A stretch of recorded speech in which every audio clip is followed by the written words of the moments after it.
Première partie, chapitre 1. Un écueil fuyant. L'année 1866 fut marquée par un événement bizarre, un phénomène inexpliqué et inexplicable que personne n'a sans doute oublié.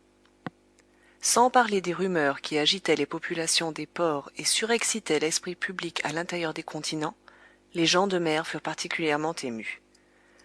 Les négociants, armateurs, capitaines de navires, skippers et masters de l'Europe et de l'Amérique, officiers des marines militaires de tout pays, et, après eux, les gouvernements des divers États des deux continents, se préoccupèrent de ce fait au plus haut point. En effet, depuis quelque temps, plusieurs navires s'étaient rencontrés sur mer avec une chose énorme, un objet long, fusiforme, parfois phosphorescent, infiniment plus vaste et plus rapide qu'une baleine. Les faits relatifs à cette apparition, consignés aux divers livres de bord, s'accordaient assez exactement sur la structure de l'objet ou de l'être en question, la vitesse inouïe de ses mouvements, la puissance surprenante de sa locomotion, la vie particulière dont il semblait doué.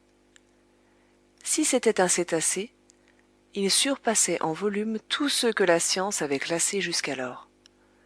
Ni Cuvier, ni Lacépède, ni M. Dumeril, ni M. de Quatrefages n'eussent admis l'existence d'un tel monstre, à moins de l'avoir vu, ce qui s'appelle vu, de leurs propres yeux de savants. À prendre la moyenne des observations faites à diverses reprises, en rejetant les évaluations timides qui assignaient à cet objet une longueur de 200 pieds, et en repoussant les opinions exagérées qui le disaient large d'1 mille et long de 3, on pouvait affirmer, cependant, que cet être phénoménal dépassait de beaucoup toutes les dimensions admises jusqu'à ce jour par les ichtyologistes, s'il existait toutefois. Or, il existait. Le fait en lui-même n'était plus niable, et, avec ce penchant qui pousse au merveilleux la cervelle humaine, on comprendra l'émotion produite dans le monde entier par cette surnaturelle apparition. Quant à la rejeter au rang des fables, il fallait y renoncer. En effet, le 20 juillet 1866, le steamer Governor Higginson de Calcutta and Burnach Steam Navigation Company avait rencontré cette masse mouvante à 5 milles dans l'est des côtes de l'Australie. Le capitaine Baker se crut, tout d'abord, en présence d'un écueil inconnu. Il se disposait même à en déterminer la situation exacte quand 2 colonnes d'eau, projetées par l'inexplicable objet, s'élancèrent en sifflant à 150 pieds dans l'air. Donc, à moins que cet écueil ne fût soumis aux expansions intermittentes d'un geyser, le Governor Higginson avait affaire bel et bien à quelque mammifère aquatique, inconnu jusque-là, qui rejetait par ses évents des colonnes d'eau mélangées d'air et de vapeur. Pareil fait fut également observé le 23 juillet de la même année, dans les mers du Pacifique, par le Cristobal Colon de West India and Pacific Steam Navigation Company. Donc, ce cétacé extraordinaire pouvait se transporter d'un endroit à un autre avec une vélocité surprenante, puisque à 3 jours d'intervalle, le Governor Higginson et le Cristobal Colon l'avaient observé en 2 points de la carte séparés par une distance de plus de 700 lieues marines. 15 jours plus tard, à 2000 lieues de là, l'Helvetia, de la Compagnie nationale, et le Shannon, du Royal Mail, marchant à contrebord dans cette portion de l'Atlantique comprise entre les États-Unis et l'Europe, se signalèrent respectivement le monstre par 42° 15' de latitude nord et 60° 35' de longitude à l'ouest du méridien de Greenwich. Dans cette observation simultanée, on crut pouvoir évaluer la longueur minimum du mammifère à plus de 350 pieds anglais, puisque le Shannon et l'Helvetia étaient de dimension inférieure à lui, bien qu'ils mesurassent 100 mètres de l'étrave à l'étambot. Or, les plus vastes baleines, celles qui fréquentent les parages des îles aléoutiennes, le Kulamac et l'Umgulik, n'ont jamais dépassé la longueur de 56 mètres, si même elles l'atteignent. Ces rapports arrivaient coup sur coup, de nouvelles observations faites à bord du transatlantique Le Pereire, un abordage entre l'Etna, de la ligne Inman, et le monstre, un procès-verbal dressé par les officiers de la frégate française la Normandie, Un très sérieux relèvement obtenu par l'état-major du commodore Fitz-James à bord du Lord Clyde émurent profondément l'opinion publique. Dans les pays d'humeur légère, on plaisanta le phénomène. Mais les pays graves et pratiques, l'Angleterre, l'Amérique, l'Allemagne, s'en préoccupèrent vivement. Partout dans les grands centres, le monstre devint à la mode. On le chanta dans les cafés, on le bafoua dans les journaux, on le joua sur les théâtres. Les canards eurent là une belle occasion de pondre des œufs de toutes couleurs. On vit réapparaître dans les journaux, à court de copie, tous les êtres imaginaires et gigantesques, depuis la baleine blanche, le terrible Moby-Dick des régions hyperboréennes, jusqu'au kraken démesuré, dont les tentacules peuvent enlacer un bâtiment de 500 tonneaux et l'entraîner dans les abîmes de l'océan. On reproduisit même les procès-verbaux des temps anciens, les opinions d'Aristote et de Pline, qui admettaient l'existence de ces monstres, puis les récits norvégiens de l'évêque Pontoppidan, les relations de Paul Legge, et enfin les rapports de M. Harrington, dont la bonne foi ne peut être soupçonnée, quand il affirme avoir vu, étant à bord du Castillan, en 1857, cet énorme serpent qui n'avait jamais fréquenté jusqu'alors que les mers de l'ancien constitutionnel. Alors éclata l'interminable polémique des crédules et des incrédules dans les sociétés savantes et les journaux scientifiques. La question du monstre enflamma les esprits. Les journalistes, qui font profession de science en lutte avec ceux qui font profession d'esprit, versèrent des flots d'encre pendant cette mémorable campagne. Quelques-uns même, 2 ou 3 gouttes de sang, car du serpent de mer ils en vinrent aux personnalités les plus offensantes. 6 mois durant, la guerre se poursuivit avec des chances diverses. Aux articles de fond de l'Institut géographique du Brésil, de l'Académie royale des sciences de Berlin, de l'Association britannique, de l'Institution smithsonienne de Washington, aux discussions du The Indian Archipelago, du Cosmos de l'abbé Moignot, des Mitteilungen de Petermann, aux chroniques scientifiques des grands journaux de la France et de l'étranger, la petite presse ripostait avec une verve intarissable. Ces spirituels écrivains parodiant un mot de Linné, cité par les adversaires du monstre, soutinrent en effet que la nature ne faisait pas de sots, et ils adjurèrent leurs contemporains de ne point donner un démenti à la nature en admettant l'existence des krakens, des serpents de mer, des Moby-Dick et autres élucubrations de marins en délire. Enfin, dans un article d'un journal satirique très redouté, le plus aimé de ses rédacteurs, brochant sur le tout, poussa au monstre comme Hippolyte, lui porta un dernier coup et l'acheva au milieu d'un éclat de rire universel. L'esprit avait vaincu la science. Pendant les premiers mois de l'année 1867, la question parut être enterrée, et elle ne semblait pas devoir renaître, quand de nouveaux faits furent portés à la connaissance du public. Il ne s'agit plus alors d'un problème scientifique à résoudre, mais bien d'un danger réel, sérieux à éviter. La question prit une toute autre face. Le monstre redevint îlot, rocher, écueil, mais écueil fuyant, indéterminable, insaisissable.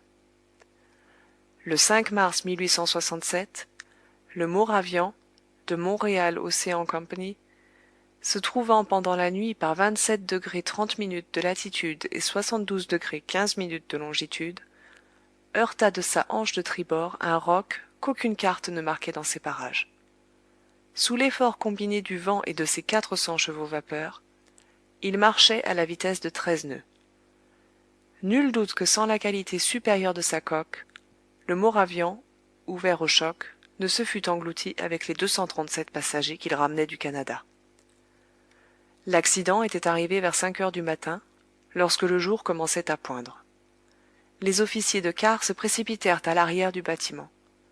Ils examinèrent l'océan avec la plus scrupuleuse attention. Ils ne virent rien, si ce n'est un fort remous qui brisait à 3 encablures, comme si les nappes liquides eussent été violemment battues. Le relèvement du lieu fut exactement pris, et le Moravian continua sa route sans avarie apparente. Avait-il heurté une roche sous-marine ou quelque énorme épave d'un naufrage? On ne put le savoir. Mais, examen fait de sa carène dans les bassins de Radoub, il fut reconnu qu'une partie de la quille avait été brisée. Ce fait, extrêmement grave en lui-même, eût peut-être été oublié comme tant d'autres si, 3 semaines après, il ne se fût reproduit dans des conditions identiques. Seulement, grâce à la nationalité du navire victime de ce nouvel abordage, grâce à la réputation de la compagnie à laquelle ce navire appartenait, l'événement eut un retentissement immense. Personne n'ignore le nom du célèbre armateur anglais Cunard. Cet intelligent industriel fonda, en 1840, un service postal entre Liverpool et Halifax, avec 3 navires en bois et à roues d'une force de 400 chevaux et d'une jauge de 1162 tonneaux. 8 ans après, le matériel de la compagnie s'accroissait de 4 navires de 650 chevaux et de 1820 tonnes, et, 2 ans plus tard, de 2 autres bâtiments supérieurs en puissance et en tonnage.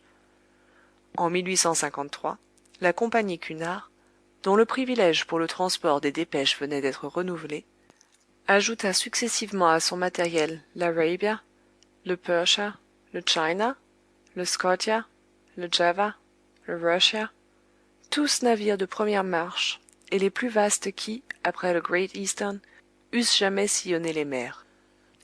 Ainsi donc, en 1867, la compagnie possédait 12 navires, dont 8 à roues et 4 à hélices.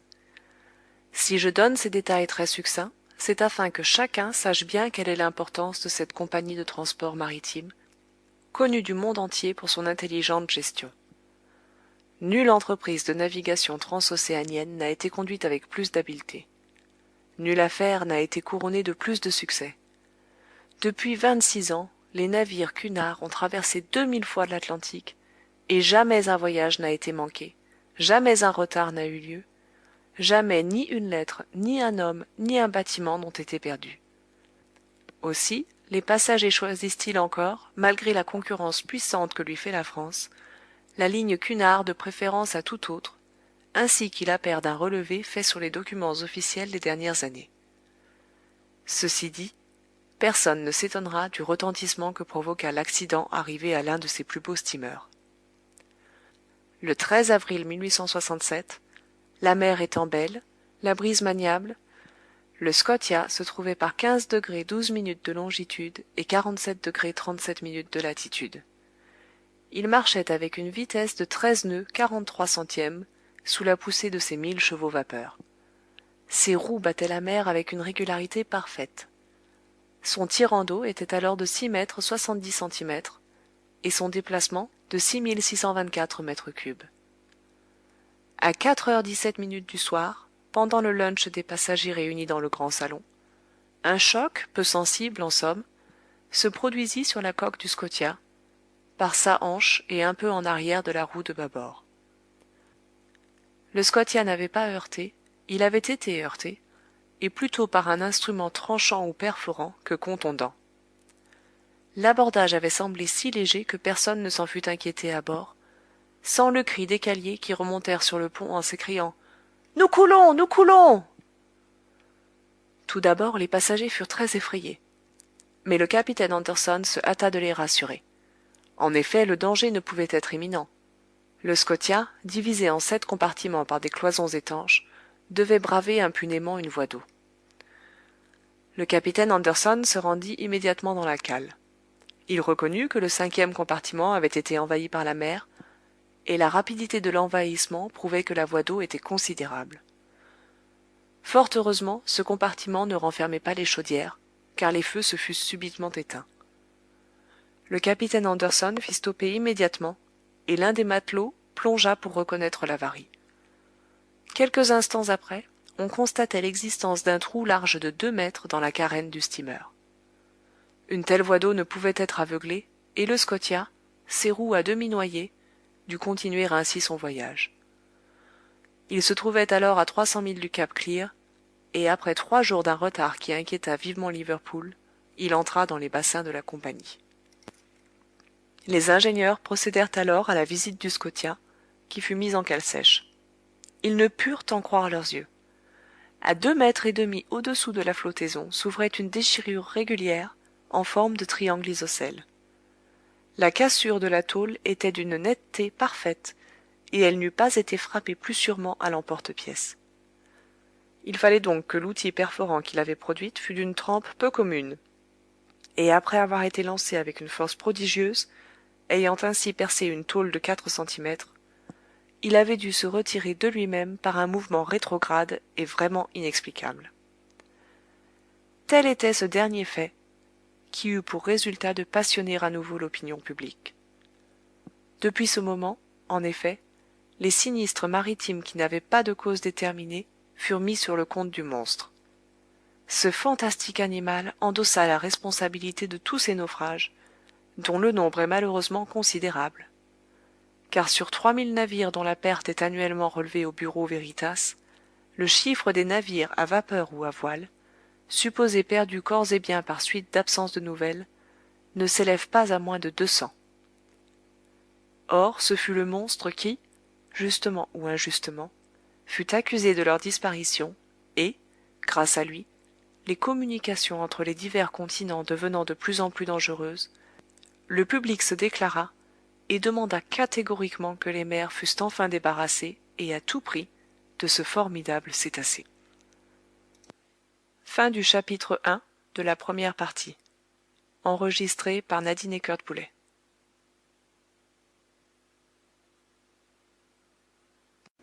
Première partie, chapitre 2. Le pour et le contre. À l'époque où ces événements se produisirent, je revenais d'une exploration scientifique entreprise dans les mauvaises terres du Nebraska, aux États-Unis. En ma qualité de professeur suppléant au Muséum d'histoire naturelle de Paris, le gouvernement français m'avait joint à cette expédition. Après 6 mois passés dans le Nebraska, chargé de précieuses collections, j'arrivai à New York vers la fin de mars. Mon départ pour la France était fixé au 1er jour de mai. Je m'occupais donc, en attendant, de classer mes richesses minéralogiques, botaniques et zoologiques quand arriva l'incident du Scotia. J'étais parfaitement au courant de la question à l'ordre du jour, et comment ne l'aurais-je pas été? J'avais lu et relu tous les journaux américains et européens sans être plus avancé. Ce mystère m'intriguait. Dans l'impossibilité de me former une opinion, je flottais d'un extrême à l'autre. Qu'il y eût quelque chose, cela ne pouvait être douteux, et les incrédules étaient invités à mettre le doigt sur la plaie du Scotia. À mon arrivée à New York, la question brûlait. L'hypothèse de l'îlot flottant, de l'écueil insaisissable, soutenue par quelques esprits peu compétents, était absolument abandonnée. Et, en effet, à moins que cet écueil n'eût une machine dans le ventre, comment pouvait-il se déplacer avec une rapidité si prodigieuse? De même fut repoussée l'existence d'une coque flottante, d'une énorme épave, et toujours à cause de la rapidité du déplacement. Restaient donc 2 solutions possibles de la question, qui créaient 2 clans très distincts de partisans. D'un côté, ceux qui tenaient pour un monstre d'une force colossale, de l'autre, ceux qui tenaient pour un bateau sous-marin d'une extrême puissance motrice. Or, cette dernière hypothèse, admissible après tout, ne put résister aux enquêtes qui furent poursuivies dans les 2 mondes. Qu'un simple particulier eût à sa disposition un tel engin mécanique, c'était peu probable. Où et quand l'eût-il fait construire, et comment aurait-il tenu cette construction secrète? Seul un gouvernement pouvait posséder une pareille machine destructive, et, en ces temps désastreux où l'homme s'ingénie à multiplier la puissance des armes de guerre, il était possible qu'un État essayât à l'insu des autres ce formidable engin. Après les chasse-peaux, les torpilles, après les torpilles, les béliers sous-marins, puis la réaction. Du moins, je l'espère. Mais l'hypothèse d'une machine de guerre tomba encore devant la déclaration des gouvernements. Comme il s'agissait là d'un intérêt public, puisque les communications transocéaniennes en souffraient, la franchise des gouvernements ne pouvait être mise en doute. D'ailleurs, comment admettre que la construction de ce bateau sous-marin eût échappé aux yeux du public? Garder le secret dans ces circonstances est très difficile pour un particulier, et certainement impossible pour un État dont tous les actes sont obstinément surveillés par les puissances rivales. Donc, après enquêtes faites en Angleterre, en France, en Russie, en Prusse, en Espagne, en Italie, en Amérique, voire même en Turquie, l'hypothèse d'un monitor sous-marin fut définitivement rejetée. À mon arrivée à New York, plusieurs personnes m'avaient fait l'honneur de me consulter sur le phénomène en question. J'avais publié en France un ouvrage in-quarto en 2 volumes intitulé Les mystères des grands fonds sous-marins. Ce livre, particulièrement goûté du monde savant, faisait de moi un spécialiste dans cette partie assez obscure de l'histoire naturelle. Mon avis me fut demandé. Tant que je pus nier du fait, je me renfermai dans une absolue négation. Mais bientôt, collé au mur, je dus m'expliquer catégoriquement.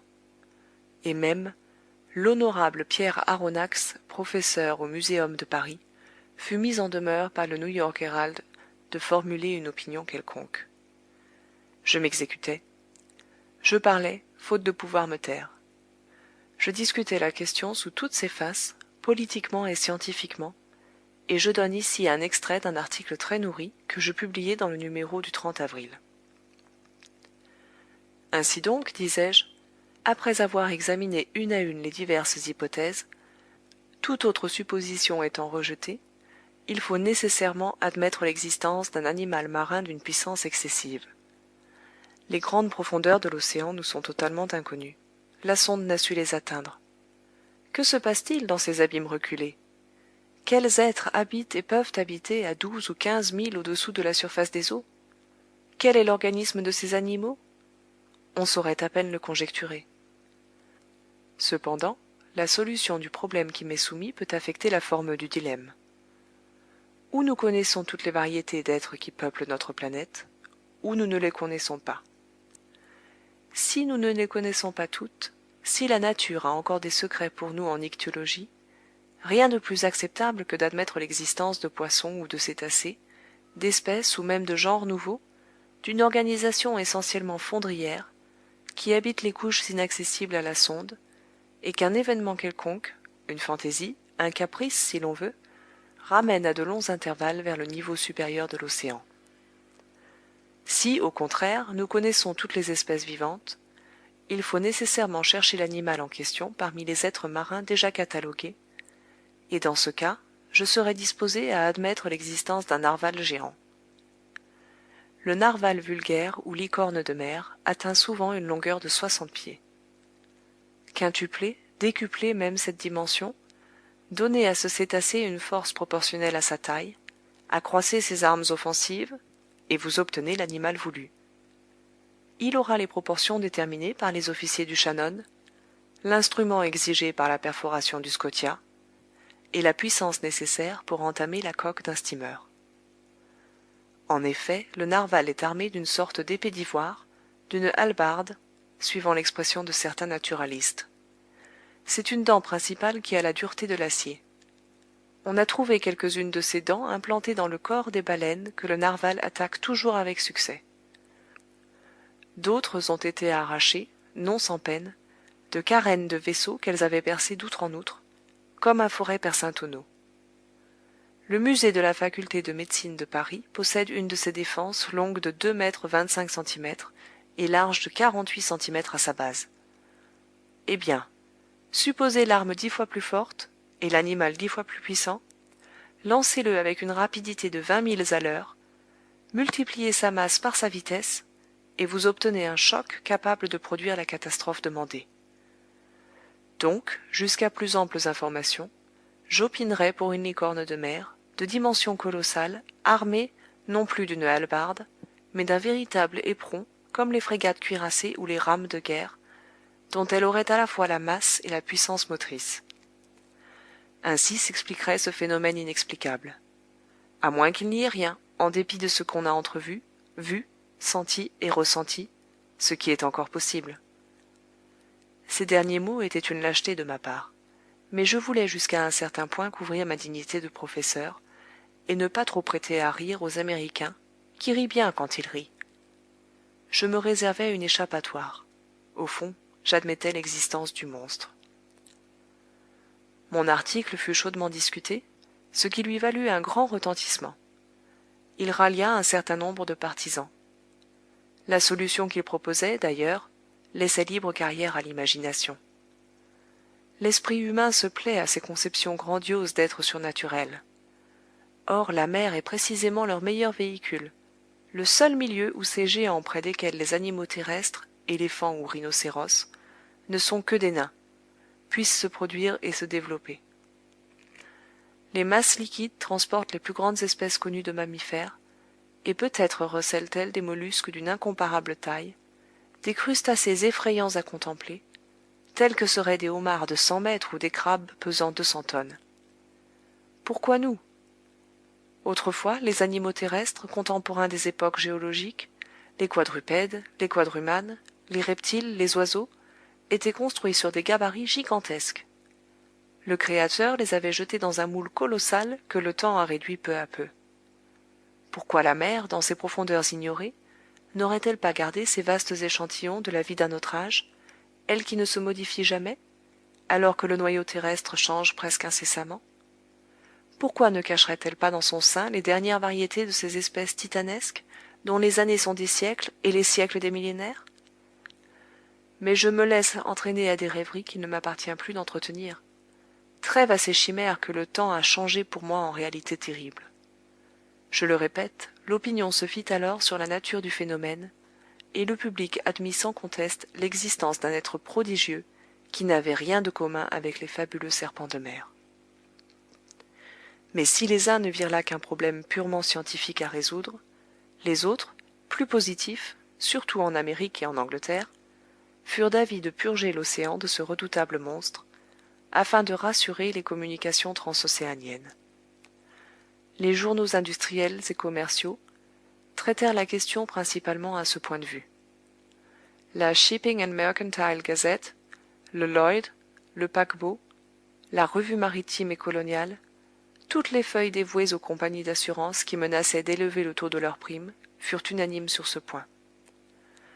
L'opinion publique s'étant prononcée, les États de l'Union se déclarèrent les premiers.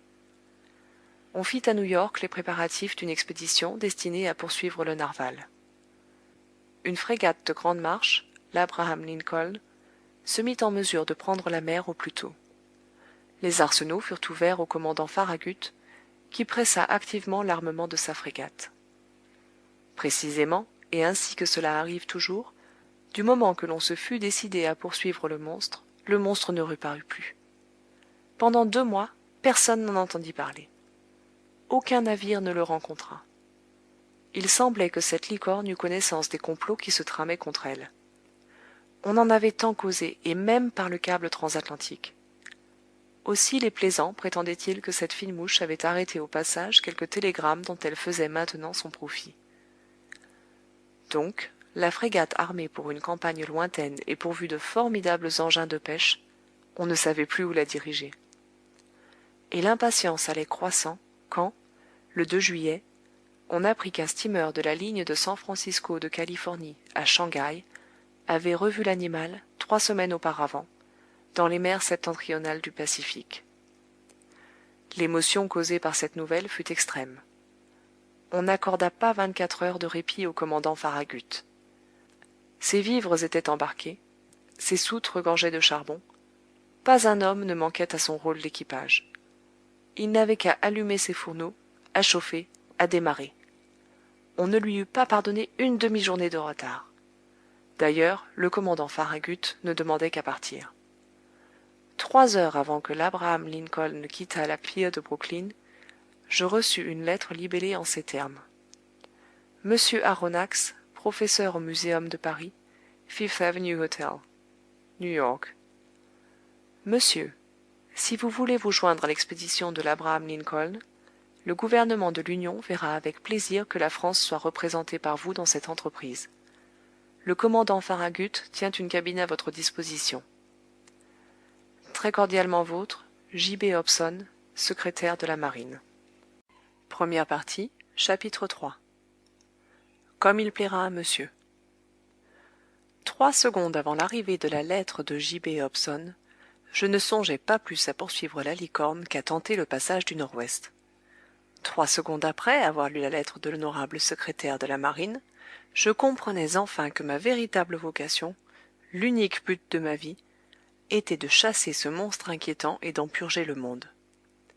Cependant, je revenais d'un pénible voyage, fatigué, avide de repos. Je n'aspirais plus qu'à revoir mon pays, mes amis, mon petit logement du jardin des plantes, mes chères et précieuses collections. Mais rien ne put me retenir. J'oubliai tout. Fatigue, amis, collections, et j'acceptai sans plus de réflexion l'offre du gouvernement américain. D'ailleurs, pensai-je, tout chemin ramène en Europe, et la licorne sera assez aimable pour m'entraîner vers les côtes de France.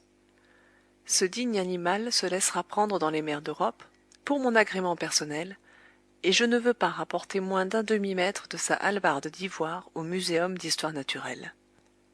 Mais, en attendant, il me fallait chercher ce narwal dans le nord de l'océan Pacifique, ce qui, pour revenir en France, était prendre le chemin des antipodes.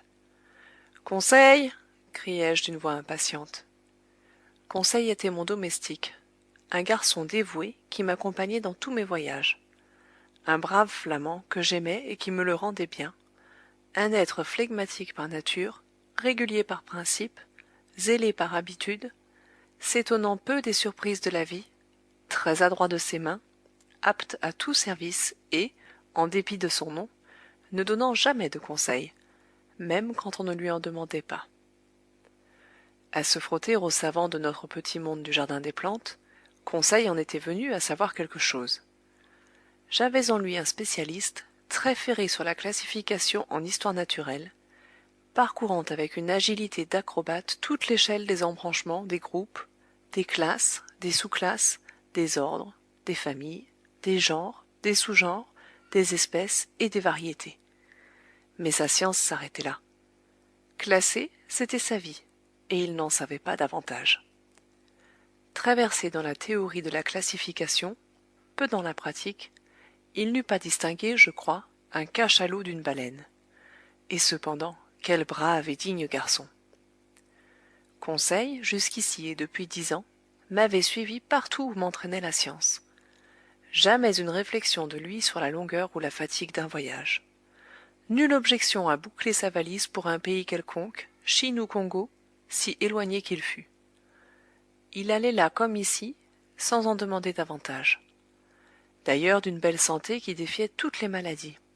Des muscles solides, mais pas de nerfs, pas l'apparence de nerfs au moral, s'entend. Ce garçon avait 30 ans, et son âge était à celui de son maître comme 15 est à 20. Qu'on m'excuse de dire ainsi que j'avais 40 ans. Seulement, Conseil avait un défaut. Formaliste enragé, il ne me parlait jamais qu'à la troisième personne, au point d'en être agaçant.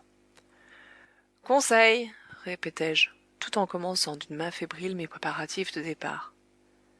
Certainement, j'étais sûr de ce garçon si dévoué. D'ordinaire, je ne lui demandais jamais s'il lui convenait ou non de me suivre dans mes voyages. Mais cette fois, il s'agissait d'une expédition qui pouvait indéfiniment se prolonger, d'une entreprise hasardeuse à la poursuite d'un animal capable de couler une frégate comme une coque de noix. Il y avait là matière à réflexion, même pour l'homme le plus impassible du monde. Qu'allait dire Conseil? Conseil! Criai-je une troisième fois. Conseil parut. Monsieur m'appelle, dit-il en entrant. Oui, mon garçon. Prépare-moi, prépare-toi. Nous partons dans 2 heures. Comme il plaira à monsieur, répondit tranquillement Conseil. Pas un instant à perdre. Serre dans ma malle tous mes ustensiles de voyage, des habits, des chemises, des chaussettes, sans compter, mais le plus que tu pourras, et hâte-toi. Et les collections de monsieur, fit observer Conseil. On s'en occupera plus tard. Quoi? Les archéothériums, les hyracothériums, les oréodons, les chiropotamus et autres carcasses de monsieur? On les gardera à l'hôtel. Et le babiroussa vivant de monsieur? On le nourrira pendant notre absence. D'ailleurs, je donnerai l'ordre de nous expédier en France notre ménagerie. Nous ne retournons donc pas à Paris? Demanda Conseil. Si, certainement, répondis-je évasivement, mais en faisant un crochet. Le crochet qui plaira à monsieur. Oh, ce sera peu de chose. Un chemin un peu moins direct, voilà tout. Nous prenons passage sur l'Abraham Lincoln. Comme il conviendra à monsieur, répondit paisiblement Conseil. Tu sais, mon ami, il s'agit du monstre, du fameux narwal.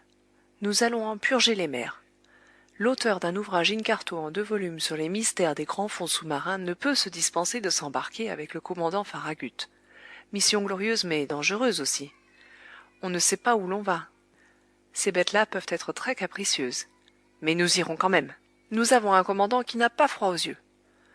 Comme fera monsieur, je ferai, répondit Conseil. Et songe-y bien, car je ne veux rien te cacher. C'est là un de ces voyages dont on ne revient pas toujours. Comme il plaira à monsieur. Un quart d'heure après, nos malles étaient prêtes.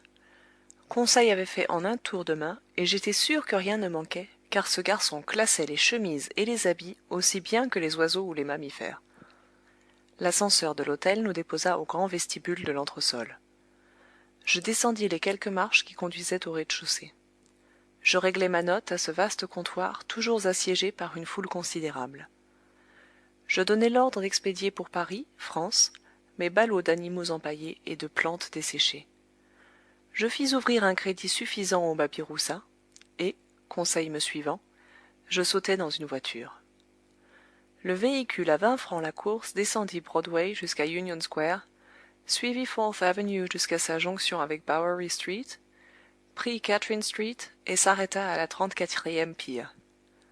Là, le Catherine Ferry Boat nous transporta, hommes, chevaux et voitures, à Brooklyn, la grande annexe de New York, située sur la rive gauche de la rivière de l'Est, et en quelques minutes nous arrivions au quai près duquel l'Abraham Lincoln vomissait par ses deux cheminées des torrents de fumée noire. Nos bagages furent immédiatement transportés sur le pont de la frégate. Je me précipitai à bord. Je demandai le commandant Farragut.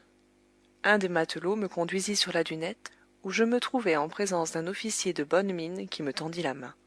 « Monsieur Pierre Aronnax, me dit-il. »« Lui-même, répondis-je. »« Le commandant Farragut ?»« En personne. Soyez le bienvenu, monsieur le professeur, votre cabine vous attend. » Je saluai, et, laissant le commandant aux soins de son appareillage, je me fis conduire à la cabine qui m'était destinée.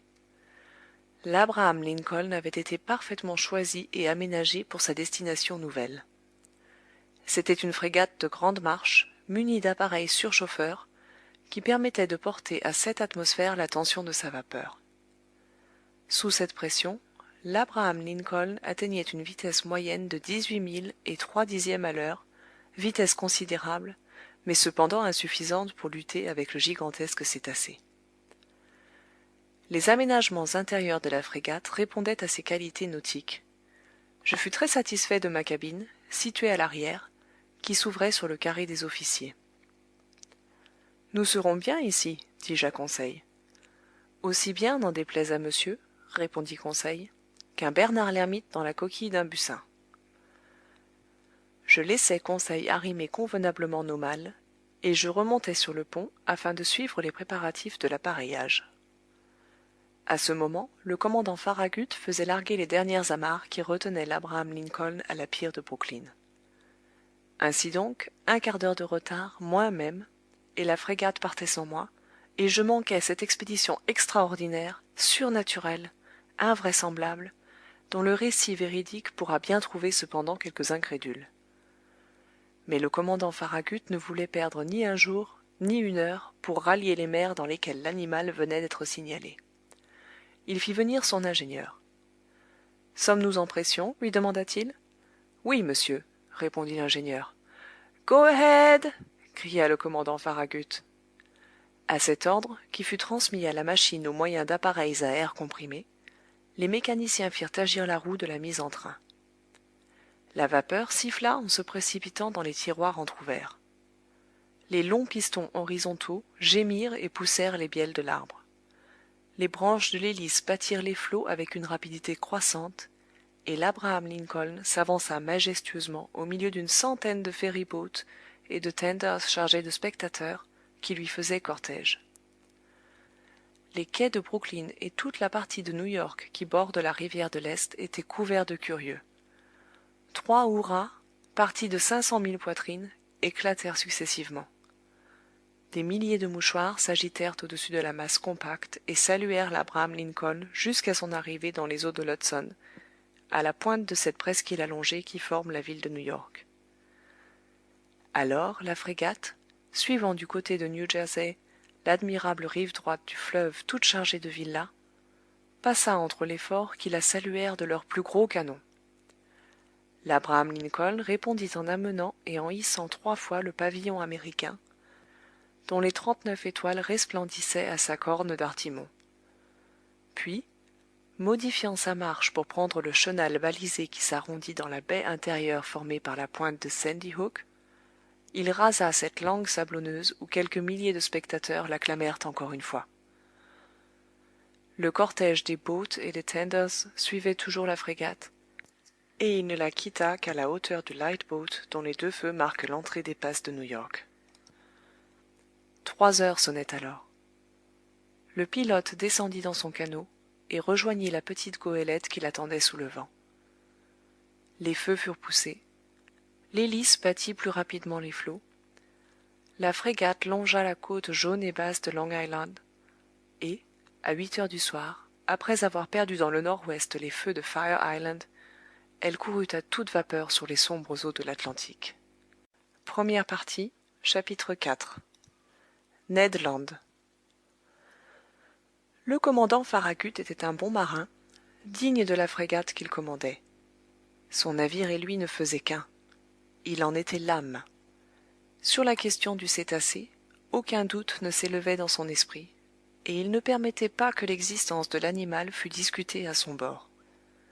Il y croyait comme certaines bonnes femmes croient au Léviathan parfois, non par raison. Le monstre existait, il en délivrerait les mers, il l'avait juré. C'était une sorte de chevalier de Rhodes, un dieudonné de Gozon, marchant à la rencontre du serpent qui désolait son île. Ou le commandant Farragut tuerait le narwal, ou le narwal tuerait le commandant Farragut. Pas de milieu. Les officiers du bord partageaient l'opinion de leur chef. Il fallait les entendre causer, discuter, disputer, calculer les diverses chances d'une rencontre et observer la vaste étendue de l'océan. Plus d'un s'imposait un quart volontaire dans les barres de perroquets, qui eût maudit une telle corvée en toute autre circonstance. Tant que le soleil décrivait son arc diurne, la mâture était peuplée de matelots auxquels les planches du pont brûlaient les pieds et qui n'y pouvaient tenir en place. Et cependant, l'Abraham Lincoln ne tranchait pas encore de son étrave les eaux suspectes du Pacifique. Quant à l'équipage, il ne demandait qu'à rencontrer la licorne, à la harponner et à la hisser à bord, à la dépecer. Il surveillait la mer avec une scrupuleuse attention. D'ailleurs, le commandant Farragut parlait d'une certaine somme de $2000 réservée à quiconque, mousse ou matelot, maître ou officier, signalerait l'animal. Je laisse à penser si les yeux s'exerçaient à bord de l'Abraham Lincoln. Pour mon compte, je n'étais pas en reste avec les autres, et je ne laissais à personne ma part d'observation quotidienne. La frégate aurait eu 100 fois raison de s'appeler l'Argus. Seul entre tous, Conseil protestait par son indifférence touchant la question qui nous passionnait, et détonnait sur l'enthousiasme général du bord. J'ai dit que le commandant Farragut avait soigneusement pourvu son navire d'appareils propres à pêcher le gigantesque cétacé. Un baleinier n'eût pas été mieux armé. Nous possédions tous les engins connus, depuis le harpon qui se lance à la main, jusqu'aux flèches barbelées des espingoles et aux balles explosibles des canardières. Sur le gaillard d'avant s'allongeait un canon perfectionné, se chargeant par la culasse, très épais de parois, très étroit d'âme, et dont le modèle doit figurer à l'exposition universelle de 1867. Ce précieux instrument, d'origine américaine, envoyait sans se gêner un projectile conique de 4 kg à une distance moyenne de 16 km. Donc, l'Abraham Lincoln ne manquait d'aucun moyen de destruction. Mais il avait mieux encore. Il avait Ned Land, le roi des harponneurs. Ned Land était un Canadien, d'une habileté de main peu commune, et qui ne connaissait pas d'égal dans son périlleux métier. Adresse et sang-froid, audace et ruse, il possédait ces qualités à un degré supérieur, et il fallait être une baleine bien maligne, ou un cachalot singulièrement astucieux pour échapper à son coup de harpon. Ned Land avait environ 40 ans.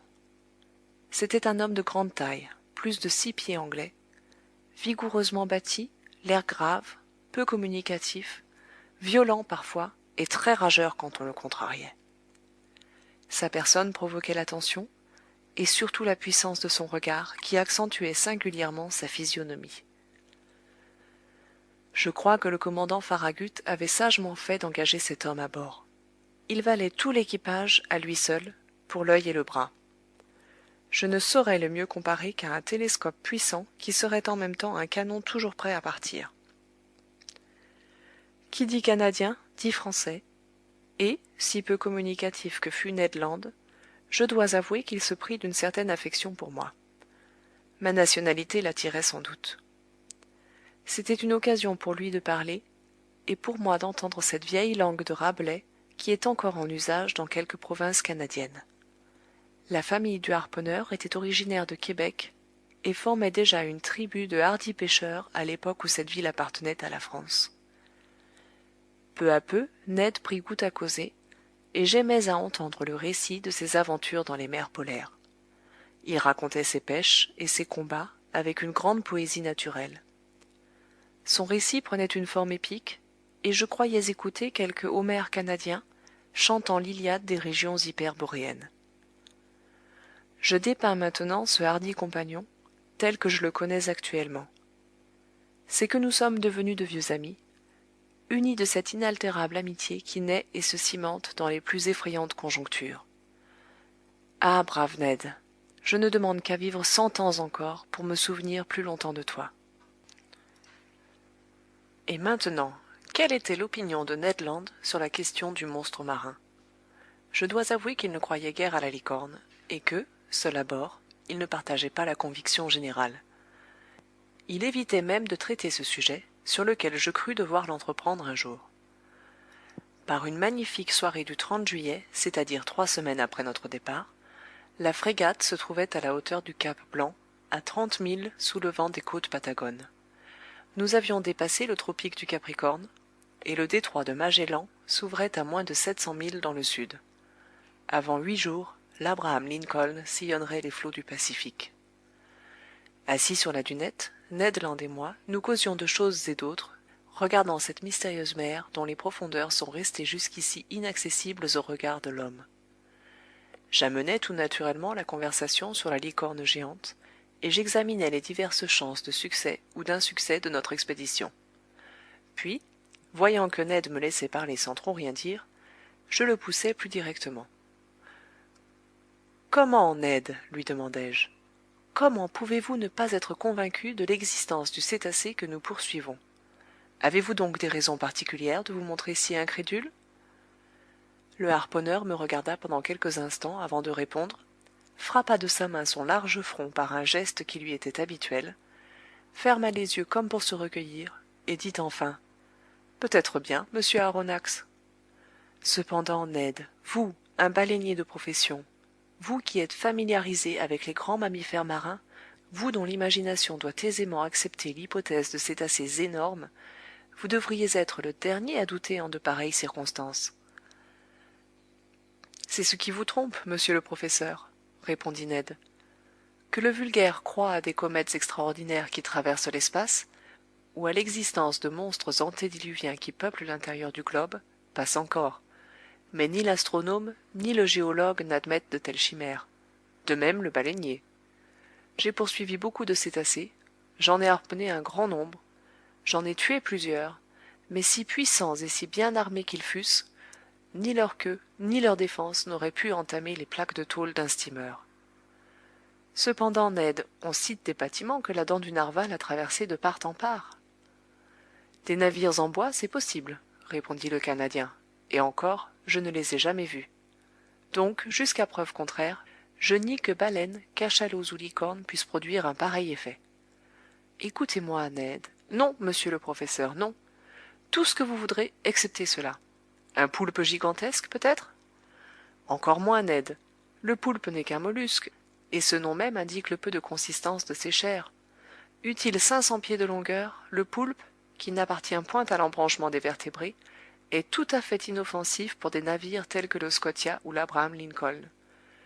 Il faut donc rejeter au rang des fables les prouesses des krakens ou autres monstres de cette espèce. Alors, monsieur le naturaliste, reprit Ned Land d'un ton assez narquois, vous persistez à admettre l'existence d'un énorme cétacé? Oui, Ned, je vous le répète avec une conviction qui s'appuie sur la logique des faits. Je crois à l'existence d'un mammifère, puissamment organisé, appartenant à l'embranchement des vertébrés, comme les baleines, les cachalots ou les dauphins, et muni d'une défense cornée dont la force de pénétration est extrême. Fit le harponneur en secouant la tête de l'air d'un homme qui ne veut pas se laisser convaincre. Remarquez, mon digne Canadien, repris-je, que si un tel animal existe, s'il habite les profondeurs de l'océan, s'il fréquente les couches liquides situées à quelques milles au-dessous de la surface des eaux, il possède nécessairement un organisme dont la solidité défie toute comparaison. Et pourquoi cet organisme si puissant? Demanda Ned. Parce qu'il faut une force incalculable pour se maintenir dans les couches profondes et résister à leur pression. Vraiment? Dit Ned qui me regardait en clignant de l'œil. Vraiment, et quelques chiffres vous le prouveront sans peine. Oh, les chiffres, répliqua Ned. On fait ce qu'on veut avec les chiffres. En affaires, Ned, mais non en mathématiques. Écoutez-moi. Admettons que la pression d'une atmosphère soit représentée par la pression d'une colonne d'eau haute de 32 pieds. En réalité, la colonne d'eau serait d'une moindre hauteur, puisqu'il s'agit de l'eau de mer dont la densité est supérieure à celle de l'eau douce.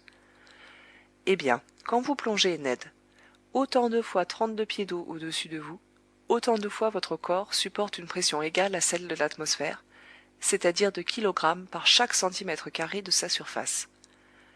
Il suit de là qu'à 320 pieds, cette pression est de 10 atmosphères, de 100 atmosphères à 3200 pieds, et de 1000 atmosphères à 32 000 pieds, soit 2 lieues et demie environ.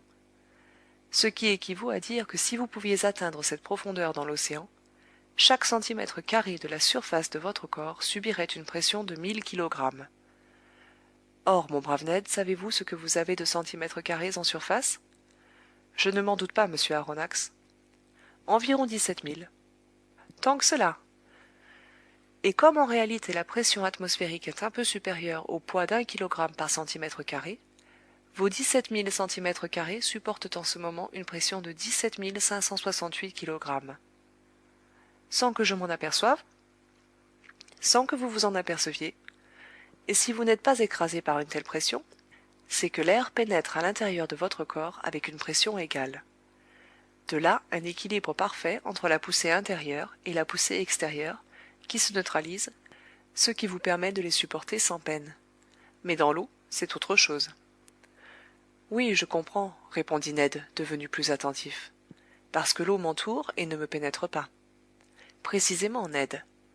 Ainsi donc, à 32 pieds au-dessous de la surface de la mer, vous subiriez une pression de 17 568 kilogrammes, à 320 pieds, 10 fois cette pression, soit 175 680 kilogrammes, à 3200 pieds, 100 fois cette pression, soit 1756 800 kilogrammes, à 32 000 pieds, enfin, 1000 fois cette pression, soit 17 568 000 kilogrammes. C'est-à-dire que vous seriez aplati, comme si l'on vous retirait des plateaux d'une machine hydraulique. Diable! Fit Ned. Eh bien, mon digne harponneur, si des vertébrés, longs de plusieurs centaines de mètres et gros à proportion, se maintiennent à de pareilles profondeurs, eux dont la surface est représentée par des millions de centimètres carrés, c'est par milliards de kilogrammes qu'il faut estimer la poussée qu'ils subissent. Calculez alors quelle doit être la résistance de leur charpente osseuse et la puissance de leur organisme pour résister à de telles pressions. Il faut, répondit Ned Land, qu'ils soient fabriqués en plaques de tôle de 8 pouces, comme les frégates cuirassées. Comme vous dites, Ned, et songez alors aux ravages que peut produire une pareille masse lancée avec la vitesse d'un express contre la coque d'un navire. Oui, en effet, peut-être, répondit le Canadien, ébranlé par ces chiffres, mais qui ne voulait pas se rendre. Eh bien, vous ai-je convaincu? Vous m'avez convaincu d'une chose, monsieur le naturaliste, c'est que si de tels animaux existent au fond des mers, il faut nécessairement qu'ils soient aussi forts que vous le dites. Mais s'ils n'existent pas, entêté harponneur, comment expliquez-vous l'accident arrivé au Scotia? C'est peut-être... dit Ned hésitant. Allez donc! Parce que ça n'est pas vrai, répondit le Canadien, en reproduisant sans le savoir une célèbre réponse d'Arago. Mais cette réponse prouvait l'obstination du harponneur et pas autre chose. Ce jour-là, je ne le poussai pas davantage. L'accident du Scotia n'était pas niable. Le trou existait si bien qu'il avait fallu le boucher, et je ne pense pas que l'existence du trou puisse se démontrer plus catégoriquement. Or, ce trou ne s'était pas fait tout seul, et puisqu'il n'avait pas été produit par des roches sous-marines ou des engins sous-marins, il était nécessairement dû à l'outil perforant d'un animal. Or, suivant moi, et toutes les raisons précédemment déduites, cet animal appartenait à l'embranchement des vertébrés, à la classe des mammifères, au groupe des pisciformes, et finalement à l'ordre des cétacés. Quant à la famille dans laquelle il prenait rang, baleines, cachalots ou dauphins, quant au genre dont il faisait partie, quant à l'espèce dans laquelle il convenait de le ranger, c'était une question à élucider ultérieurement.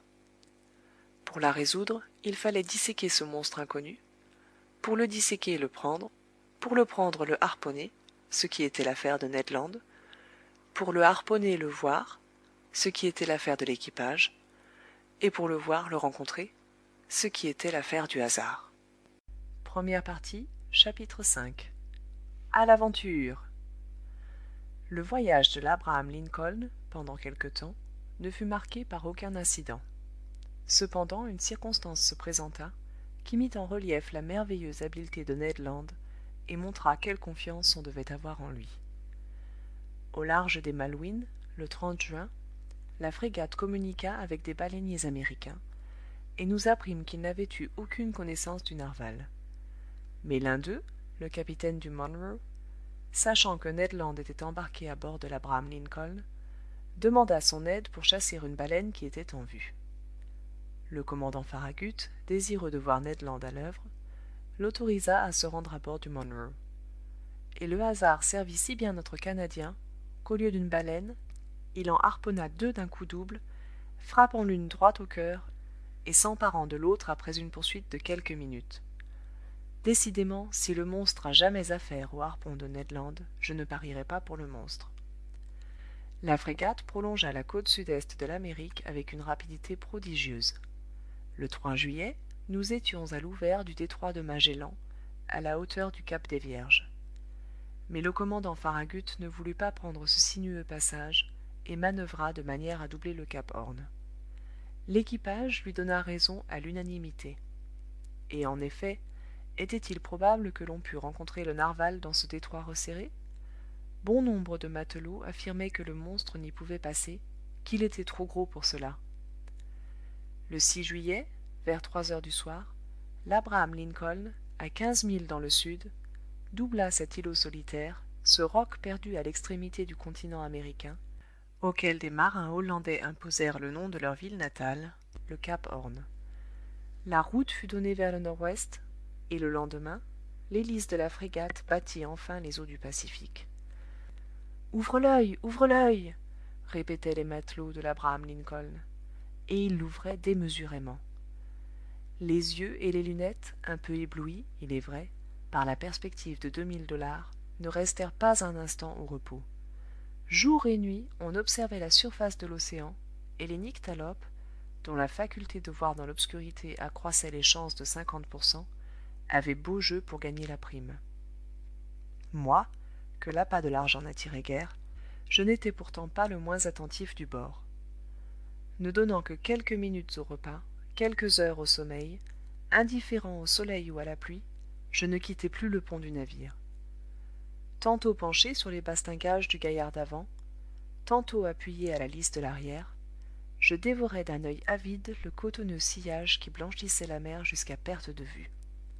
Et que de fois j'ai partagé l'émotion de l'état-major, de l'équipage, lorsque quelque capricieuse baleine élevait son dos noirâtre au-dessus des flots.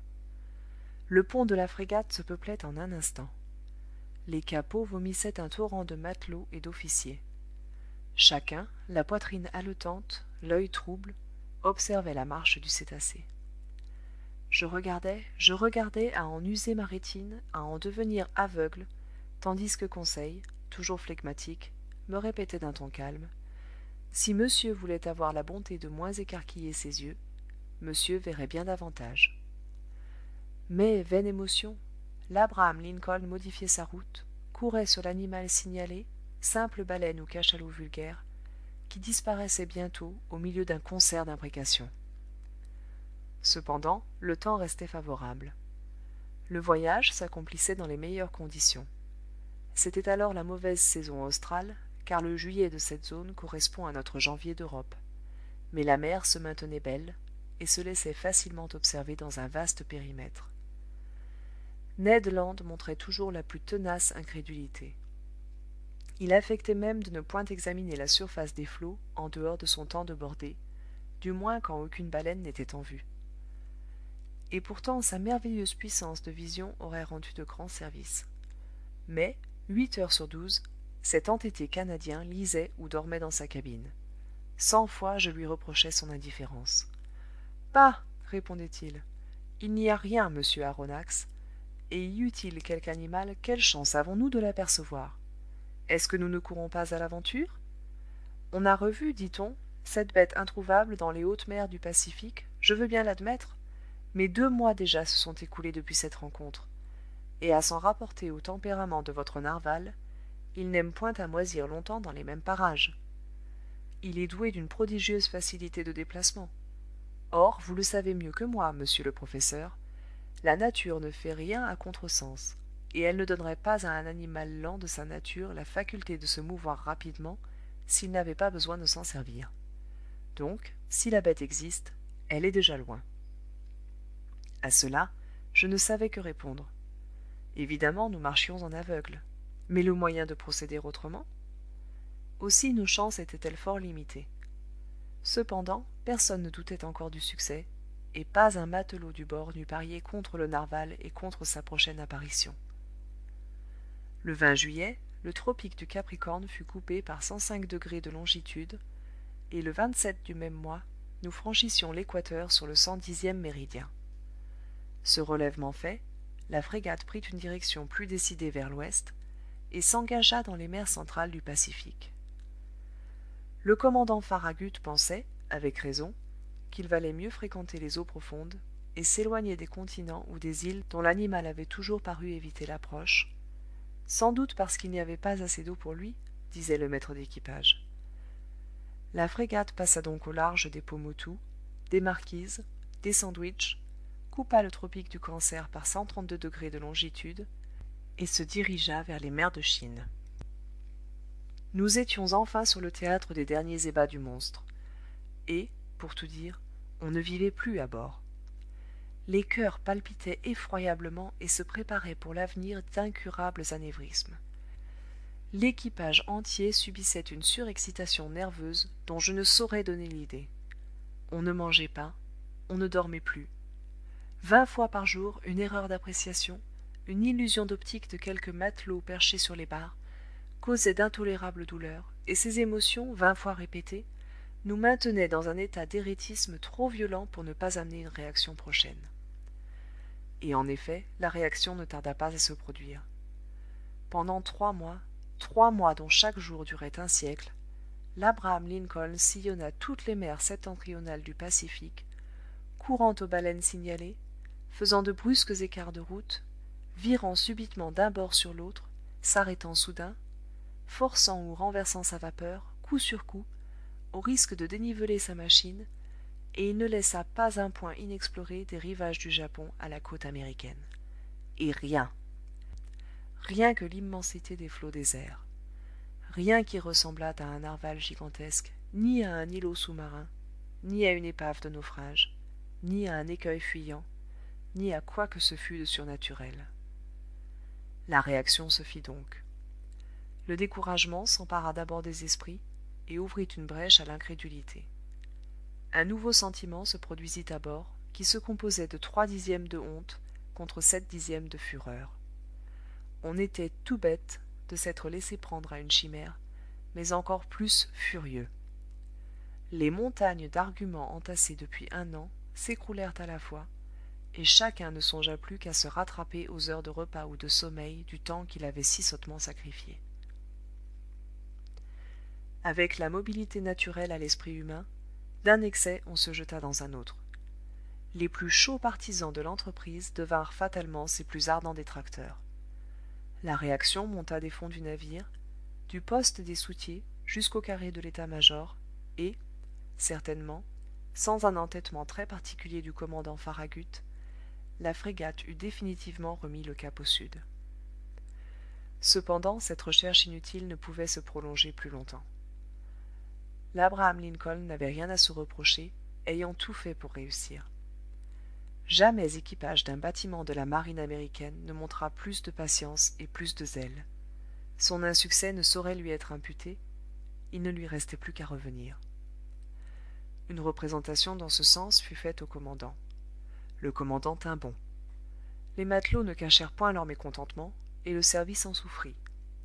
Je ne veux pas dire qu'il y eut révolte à bord, mais après une raisonnable période d'obstination, le commandant Farragut, comme autrefois Colomb, demanda 3 jours de patience. Si dans le délai de 3 jours le monstre n'avait pas paru, l'homme de barre donnerait 3 tours de roue, et l'Abraham Lincoln ferait route vers les mers européennes. Cette promesse fut faite le 2 novembre. Elle eut tout d'abord pour résultat de ranimer les défaillances de l'équipage. L'océan fut observé avec une nouvelle attention. Chacun voulait lui jeter ce dernier coup d'œil dans lequel se résume tout le souvenir. Les lunettes fonctionnèrent avec une activité fiévreuse. C'était un suprême défi porté au narwal géant, et celui-ci ne pouvait raisonnablement se dispenser de répondre à cette sommation à comparaître. 2 jours se passèrent. L'Abraham Lincoln se tenait sous petite vapeur. On employait 1000 moyens pour éveiller l'attention ou stimuler l'apathie de l'animal, au cas où il se fût rencontré dans ces parages. D'énormes quartiers de lard furent mis à la traîne pour la plus grande satisfaction des requins, je dois le dire. Les embarcations rayonnèrent dans toutes les directions autour de l'Abraham Lincoln pendant qu'il mettait en panne, et ne laissèrent pas un point de mer inexploré. Mais le soir du 4 novembre arriva sans que se fût dévoilé ce mystère sous-marin. Le lendemain, 5 novembre, à midi, expirait le délai de rigueur. Après le point, le commandant Farragut, fidèle à sa promesse, devait donner la route au sud-est et abandonner définitivement les régions septentrionales du Pacifique. La frégate se trouvait alors par 31° 15' de latitude nord et par 136° 42' de longitude est. Les terres du Japon nous restaient à moins de 200 milles sous le vent. La nuit approchait. On venait de piquer 8 heures. De gros nuages voilaient le disque de la lune, alors dans son premier quartier. La mer ondulait paisiblement sous l'étrave de la frégate. En ce moment, j'étais appuyé à l'avant, sur le bastingage de tribord. Conseil, posté près de moi, regardait devant lui.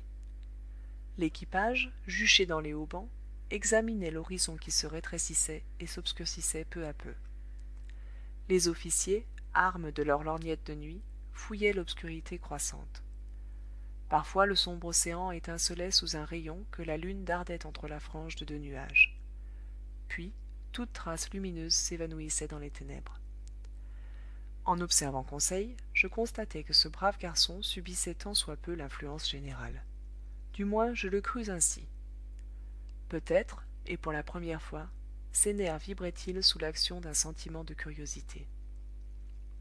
« Allons, Conseil, lui dis-je, voilà une dernière occasion d'empocher 2000$. »« Que monsieur me permette de le lui dire, répondit Conseil, je n'ai jamais compté sur cette prime, et le gouvernement de l'Union pouvait promettre 100 000$, il n'en aurait pas été plus pauvre. Tu as raison, Conseil.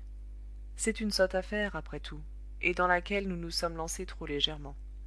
Que de temps perdu, que d'émotions inutiles! Depuis 6 mois déjà nous serions rentrés en France. Dans le petit appartement de monsieur, répliqua Conseil. Dans le muséum de monsieur. Et j'aurais déjà classé les fossiles de monsieur. Et le babiroussa de monsieur serait installé dans sa cage du jardin des plantes, et il attirerait tous les curieux de la capitale. Comme tu dis, Conseil, et sans compter, j'imagine, que l'on se moquera de nous. Effectivement, répondit tranquillement Conseil, je pense que l'on se moquera de monsieur. Et faut-il le dire? Il faut le dire, Conseil. Eh bien, monsieur n'aura que ce qu'il mérite. Vraiment? Quand on a l'honneur d'être un savant comme monsieur, on ne s'expose pas. Conseil ne put achever son compliment. Au milieu du silence général, une voix venait de se faire entendre. C'était la voix de Ned Land, et Ned Land s'écriait « Ohé, la chose en question, sous le vent, par le travers à nous !» Première partie, chapitre 6. À toute vapeur. À ce cri, l'équipage entier se précipita vers le harponneur, commandant, officiers, maîtres, matelots, mousses, jusqu'aux ingénieurs qui quittèrent leurs machines, jusqu'aux chauffeurs qui abandonnèrent leurs fourneaux. L'ordre de stopper avait été donné, et la frégate ne courait plus que sur son erre.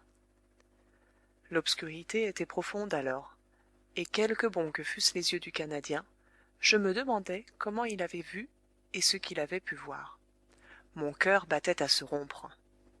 Mais Ned Land ne s'était pas trompé, et tous nous aperçûmes l'objet qu'il indiquait de la main.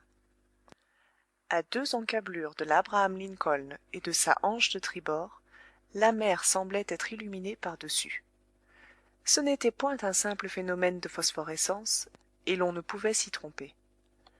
Le monstre, immergé à quelques toises de la surface des eaux, projetait cet éclat très intense mais inexplicable que mentionnaient les rapports de plusieurs capitaines.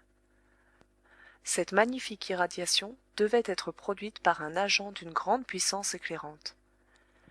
La partie lumineuse décrivait sur la mer un immense ovale très allongé, au centre duquel se condensait un foyer ardent, dont l'insoutenable éclat s'éteignait par dégradations successives. « Ce n'est qu'une agglomération de molécules phosphorescentes » s'écria l'un des officiers. « Non, monsieur, » répliquai-je avec conviction. « Jamais les pholades ou les salpes ne produisent une si puissante lumière. Cet éclat est de nature essentiellement électrique. D'ailleurs, voyez, voyez, il se déplace, il se meut en avant, en arrière, il s'élance sur nous !» Un cri général s'éleva de la frégate. « Silence !» dit le commandant Farragut. « La barre au vent, toute! Machine en arrière !» Les matelots se précipitèrent à la barre, les ingénieurs à leurs machines. La vapeur fut immédiatement renversée, et l'Abraham Lincoln, abattant sur bâbord, décrivit un demi-cercle. « La barre droite! Machine en avant !» cria le commandant Farragut. Ces ordres furent exécutés, et la frégate s'éloigna rapidement du foyer lumineux. Je me trompe. Elle voulut s'éloigner, mais le surnaturel animal se rapprocha avec une vitesse double de la sienne. Nous étions haletants. La stupéfaction, bien plus que la crainte, nous tenait muets et immobiles. L'animal nous gagnait en se jouant. Il fit le tour de la frégate, qui filait alors 14 nœuds, et l'enveloppa de ses nappes électriques comme d'une poussière lumineuse. Puis il s'éloigna de 2 ou 3 milles, laissant une traînée phosphorescente comparable au tourbillon de vapeur que jette en arrière la locomotive d'un express.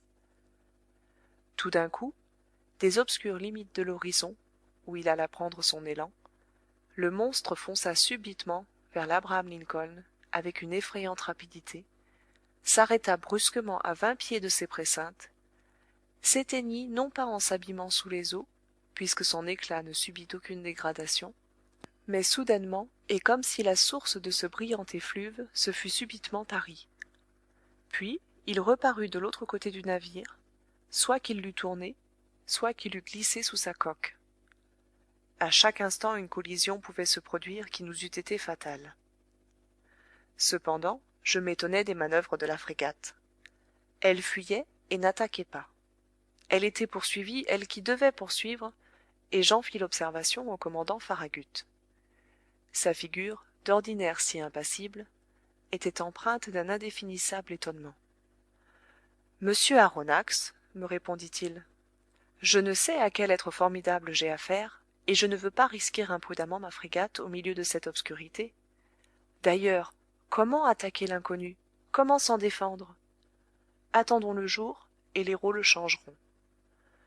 Vous n'avez plus de doute, commandant, sur la nature de l'animal? Non, monsieur. C'est évidemment un narwal gigantesque, mais aussi un narwal électrique. Peut-être, ajoutai-je, ne peut-on pas plus l'approcher qu'une gymnote ou une torpille? En effet, répondit le commandant, et s'il possède en lui une puissance foudroyante, c'est à coup sûr le plus terrible animal qui soit jamais sorti de la main du Créateur. C'est pourquoi, monsieur, je me tiendrai sur mes gardes. Tout l'équipage resta sur pied pendant la nuit. Personne ne songea à dormir. l'Abraham Lincoln, ne pouvant lutter de vitesse, avait modéré sa marche et se tenait sous petite vapeur. De son côté, le narwal, imitant la frégate, se laissait bercer au gré des lames et semblait décidé à ne point abandonner le théâtre de la lutte. Vers minuit, cependant, il disparut, ou, pour employer une expression plus juste, il s'éteignit comme un gros ver luisant. Avait-il fui? Il fallait le craindre, non pas l'espérer. Mais à 1h moins 7 minutes du matin, un sifflement assourdissant se fit entendre, semblable à celui que produit une colonne d'eau chassée avec une extrême violence. Le commandant Farragut, Ned Land et moi, nous étions alors sur la dunette, jetant d'avides regards à travers les profondes ténèbres. « Ned Land, demanda le commandant, vous avez souvent entendu rugir des baleines? Souvent, monsieur, mais jamais de pareilles baleines dont la vue m'ait rapporté $2000. En effet, vous avez droit à la prime. Mais dites-moi, ce bruit n'est-il pas celui que font les cétacés rejetant l'eau par leurs évents? Le même bruit, monsieur, mais celui-ci est incomparablement plus fort. Aussi ne peut-on s'y tromper. C'est bien un cétacé qui se tient là dans nos eaux. Avec votre permission, monsieur, ajouta le harponneur, nous lui dirons 2 mots demain au lever du jour. S'il est d'humeur à vous entendre, maître Land, répondis-je d'un ton peu convaincu. Que je l'approche à 4 longueurs de harpon, riposta le Canadien, et il faudra bien qu'il m'écoute. Mais pour l'approcher, reprit le commandant, je devrais mettre une baleinière à votre disposition? Sans doute, monsieur. Ce sera jouer la vie de mes hommes? Et la mienne, répondit simplement le harponneur.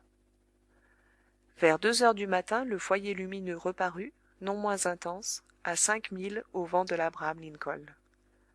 Malgré la distance, malgré le bruit du vent et de la mer, on entendait distinctement les formidables battements de queue de l'animal, et jusqu'à sa respiration haletante. Il semblait qu'au moment où l'énorme narwal venait respirer à la surface de l'océan, l'air s'engouffrait dans ses poumons, comme fait la vapeur dans les vastes cylindres d'une machine de 2000 chevaux. Pensai-je, une baleine qui aurait la force d'un régiment de cavalerie, ce serait une jolie baleine. On resta sur le qui-vive jusqu'au jour, et l'on se prépara au combat. Les engins de pêche furent disposés le long des bastingages.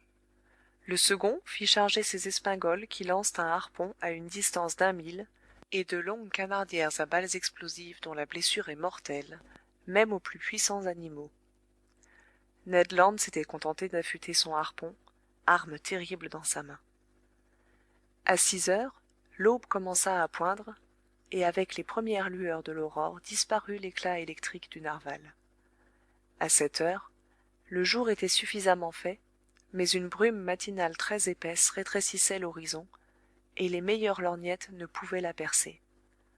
De là, désappointement et colère. Je me hissai jusqu'au bar d'artimon. Quelques officiers s'étaient déjà perchés à la tête des mâts. À 8h, la brume roula lourdement sur les flots, et ses grosses volutes se levèrent peu à peu. L'horizon s'élargissait et se purifiait à la fois. Soudain, et comme la veille, la voix de Ned Land se fit entendre. « La chose en question, par bâbord derrière !» cria le harponneur. Tous les regards se dirigèrent vers le point indiqué. Là, à 1 mille et demi de la frégate, un long corps noirâtre émergeait d'1 mètre au-dessus des flots. Sa queue, violemment agitée, produisait un remous considérable. Jamais appareil caudal ne battit la mer avec une telle puissance. Un immense sillage, d'une blancheur éclatante, marquait le passage de l'animal et décrivait une courbe allongée. La frégate s'approcha du cétacé. Je l'examinai en toute liberté d'esprit. Les rapports du Shannon et de l'Helvetia avaient un peu exagéré ses dimensions, et j'estimais sa longueur à 250 pieds seulement. Quant à sa grosseur, je ne pouvais que difficilement l'apprécier. Mais, en somme, l'animal me parut être admirablement proportionné dans ses 3 dimensions. Pendant que j'observais cet être phénoménal, 2 jets de vapeur et d'eau s'élancèrent de ses évents et montèrent à une hauteur de 40 mètres, ce qui me fixa sur son mode de respiration. J'en conclus définitivement qu'il appartenait à l'embranchement des vertébrés, classe des mammifères, sous-classe des monodelphiens, groupe des pisciformes, ordre des cétacés, famille. Ici je ne pouvais encore me prononcer. L'ordre des cétacés comprend 3 familles, les baleines, les cachalots et les dauphins, et c'est dans cette dernière que sont rangés les narvals. Chacune de ces familles se divise en plusieurs genres, chaque genre en espèces, chaque espèce en variétés. Variétés, espèces, genres et familles me manquaient encore, mais je ne doutais pas de compléter ma classification avec l'aide du ciel et du commandant Farragut. L'équipage attendait impatiemment les ordres de son chef. Celui-ci, après avoir attentivement observé l'animal, fit appeler l'ingénieur. L'ingénieur accourut. « Monsieur, dit le commandant, vous avez de la pression ? » « Oui, monsieur, répondit l'ingénieur. « Bien. Forcez vos feux et à toute vapeur. » 3 hurrahs accueillirent cet ordre. L'heure de la lutte avait sonné. Quelques instants après, les 2 cheminées de la frégate vomissaient des torrents de fumée noire, et le pont frémissait sous le tremblotement des chaudières. L'Abraham Lincoln, chassé en avant par sa puissante hélice, se dirigea droit sur l'animal. Celui-ci le laissa indifféremment s'approcher à une demi-encablure. Puis, dédaignant de plonger, il prit une petite allure de fuite et se contenta de maintenir sa distance. Cette poursuite se prolongea pendant 3/4 d'heure environ, sans que la frégate gagnât 2 toises sur le cétacé. Il était donc évident qu'à marcher ainsi, on ne l'atteindrait jamais. Le commandant Farragut tordait avec rage l'épaisse touffe de poils qui foisonnait sous son menton. « Ned Land » cria-t-il. Le Canadien vint à l'ordre.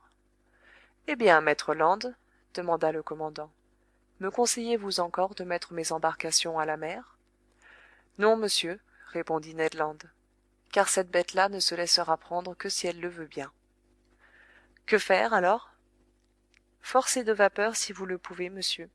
Pour moi, avec votre permission, s'entend, je vais m'installer sous les sous-barbes de Beaupré, et si nous arrivons à longueur de harpon, je harponne. »« Allez, Ned, » répondit le commandant Farragut.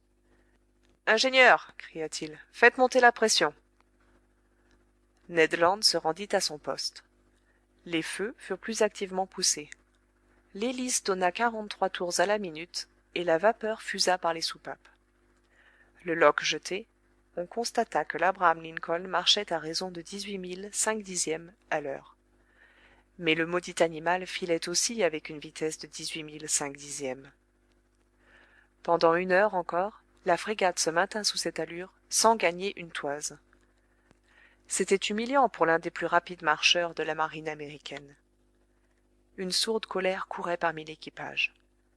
Les matelots injuriaient le monstre, qui, d'ailleurs, dédaignait de leur répondre. Le commandant Farragut ne se contentait plus de tordre sa barbiche, il la mordait. L'ingénieur fut encore une fois appelé. « Vous avez atteint votre maximum de pression ?» lui demanda le commandant. « Oui, monsieur, » répondit l'ingénieur.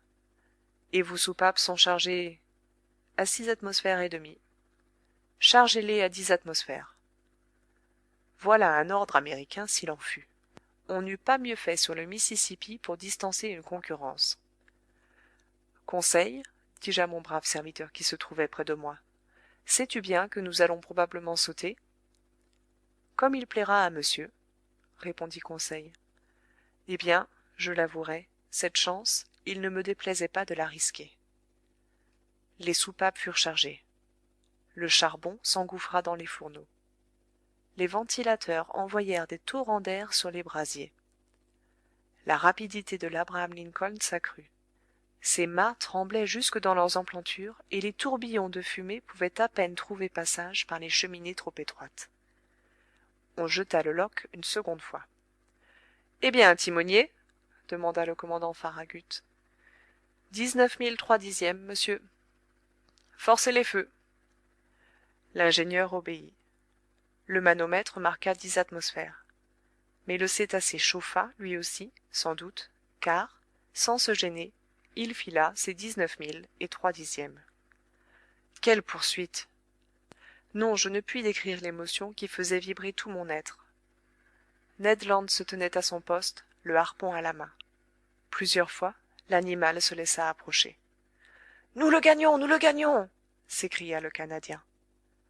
Puis, au moment où il se disposait à frapper, le cétacé se dérobait avec une rapidité que je ne puis estimer à moins de 30 milles à l'heure. Et même, pendant notre maximum de vitesse, ne se permit-il pas de narguer la frégate en faisant le tour? Un cri de fureur s'échappa de toutes les poitrines. À midi, nous n'étions pas plus avancés qu'à 8 heures du matin. Le commandant Farragut se décida alors à employer des moyens plus directs. « Ah! dit-il, cet animal-là va plus vite que l'Abraham Lincoln. Eh bien, nous allons voir s'il distancera ses boulets coniques. Maître, des hommes à la pièce de l'avant. » Le canon de Gaillard fut immédiatement chargé et braqué. Le coup partit, mais le boulet passa à quelques pieds au-dessus du cétacé, qui se tenait à un demi-mille. « Un autre plus adroit! » cria le commandant. « Et 500 dollars à qui percera cette infernale bête! » Un vieux canonnier à barbe grise, que je vois encore, l'œil calme, la physionomie froide, s'approcha de sa pièce, la mit en position et visa longtemps. Une forte détonation éclata, à laquelle se mêlèrent les hurrahs de l'équipage. Le boulet atteignit son but, il frappa l'animal, mais non pas normalement, et glissant sur sa surface arrondie, il alla se perdre à 2 milles en mer. « Ah ça! dit le vieux canonnier, rageant. « Ce gueux-là est donc blindé avec des plaques de 6 pouces? »« Malédiction! » s'écria le commandant Farragut. La chasse recommença, et le commandant Farragut se penchant vers moi me dit: « Je poursuivrai l'animal jusqu'à ce que ma frégate éclate. »« Oui, répondis-je, et vous aurez raison. » On pouvait espérer que l'animal s'épuiserait, et qu'il ne serait pas indifférent à la fatigue comme une machine à vapeur. Mais il n'en fut rien. Les heures s'écoulèrent sans qu'il donnât aucun signe d'épuisement. Cependant, il faut dire à la louange de l'Abraham Lincoln qu'il lutta avec une infatigable ténacité. Je n'estime pas à moins de 500 kilomètres la distance qu'il parcourut pendant cette malencontreuse journée du 6 novembre. Mais la nuit vint et enveloppa de ses ombres le houleux océan. En ce moment, je crus que notre expédition était terminée et que nous ne reverrions plus jamais le fantastique animal. Je me trompais. À 10h50 du soir, la clarté électrique réapparut à 3 milles au vent de la frégate, aussi pure, aussi intense que pendant la nuit dernière. Le narwal semblait immobile. Peut-être, fatigué de sa journée, dormait-il, se laissant aller à l'ondulation des lames? Il y avait là une chance dont le commandant Farragut résolut de profiter. Il donna ses ordres. L'Abraham Lincoln fut tenu sous petite vapeur et s'avança prudemment pour ne pas éveiller son adversaire. Il n'est pas rare de rencontrer en plein océan des baleines profondément endormies que l'on attaque alors avec succès, et Ned Land en avait harponné plus d'une pendant son sommeil. Le Canadien alla reprendre son poste dans les sous-barbes du Beaupré. La frégate s'approcha sans bruit, stoppa à 2 encablures de l'animal et courut sur son erre. On ne respirait plus à bord. Un silence profond régnait sur le pont. Nous n'étions pas à 100 pieds du foyer ardent, dont l'éclat grandissait et éblouissait nos yeux. En ce moment, penché sur la lisse du gaillard d'avant, je voyais au-dessous de moi Ned Land, accroché d'une main à la martingale, de l'autre brandissant son terrible harpon. 20 pieds à peine le séparaient de l'animal immobile. Tout d'un coup, son bras se détendit violemment et le harpon fut lancé. J'entendis le choc sonore de l'arme, qui semblait avoir heurté un corps dur. La clarté électrique s'éteignit soudain, et 2 énormes trombes d'eau s'abattirent sur le pont de la frégate, courant comme un torrent de l'avant à l'arrière, renversant les hommes, brisant les saisines des dromes. Un choc effroyable se produisit, et, lancé par-dessus la lisse, sans avoir le temps de me retenir, je fus précipité à la mer. Première partie. Chapitre 7. Une baleine d'espèce inconnue. Bien que j'eusse été surpris par cette chute inattendue, je n'en conservai pas moins une impression très nette de mes sensations. Je fus d'abord entraîné à une profondeur de 20 pieds environ.